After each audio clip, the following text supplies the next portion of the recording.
What's going on, guys? Quincy and Dunn here. Today we're going to be starting a beautiful series called Back to the Basics. It's basically going to be a series for beginner traders to advanced traders that want to scrub up on their basic indicators and stuff like that. But just going to be going over a bunch of different super simple beginner indicators that it's good to know. It's good to have in your trading plan sometimes.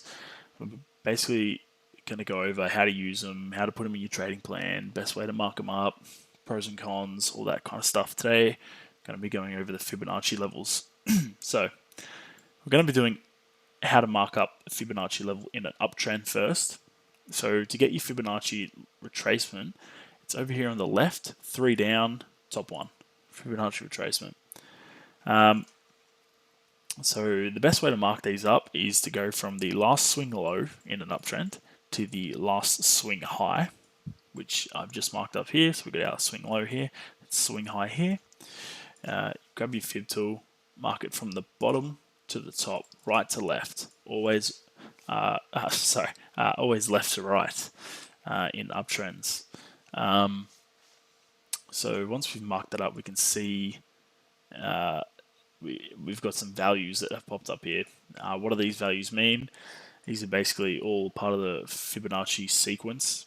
The Goldilocks zone is the 0.5 to the 0.618 level, but also 0.382 level, which is right here, is a very good level as well.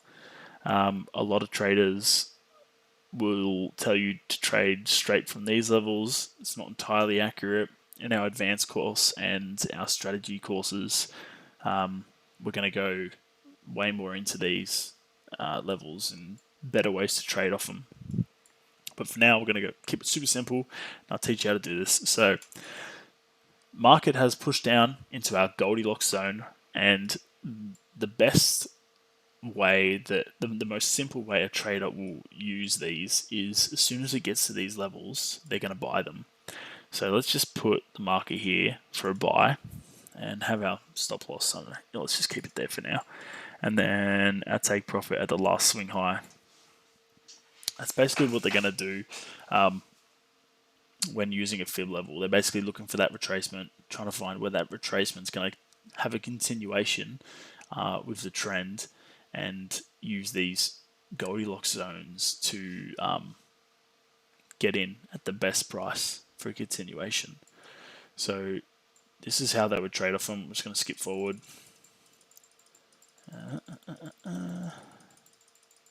And take profit. Now, bit of caution. Using a Fibonacci level by itself is a good way to lose a lot of money. The Fibonacci level is a great tool when paired with other tools. You got to have multiple confluences. Like, you can't just have one. It's not good enough to have just a fib level and trade purely off that. Through the Back to the Basics series, we'll go over a heap of different tools you can pair with the Fibonacci, but just the Fibonacci on its own, it's not a good enough confirmed trade. So yeah, so that's how you mark it up in an uptrend. We'll just play it forward a bit and find a downtrend. Clear up our charts a bit. Got to wait for it to get into a downtrend. All right, we've got something here. We're in a downtrend. All right, so let's mark this up. So we've just entered a downtrend. We know that simply because it just broke this low level right here. It's making lower lows. And hopefully a lower high. Made a lower high just here. So lower low here, lower high here. And that's how we're going to mark up our fib level. So we want to see where price can get to. So we're going to mark left to right on this for a downtrend. Mark up our lower high, our last swing high and last swing low. Grab our Fibonacci tool, mark from our last swing high to our last swing low. Alright, so it's entering the zone now. Just purely out of training purposes. Put a sell order here, have our fib level, I don't know, just there. We'll just leave it there. And our take profit at the bottom. Let's see what happens. Alright, take profit. So that's how you mark up your Fibonacci levels on a downtrend. So you go left to right, downtrend, last swing high, last swing low. Simply grab left to right, drag it down, and that's it. You've got your Fib levels marked up, and mixed with other indicators, you can take a trade based on that, not by itself. Highly recommend using other indicators along with the Fibonacci. But that's pretty much it, guys. We're going to keep these videos super short, super simple. Just a real quick refresher. We don't want these 20-minute videos where people are talking about all the ins and outs of it. It's pretty simple how to mark it up, pretty simple how to read it.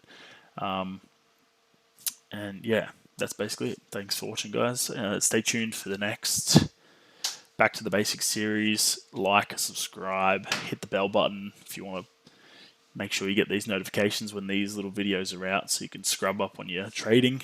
And thanks for watching.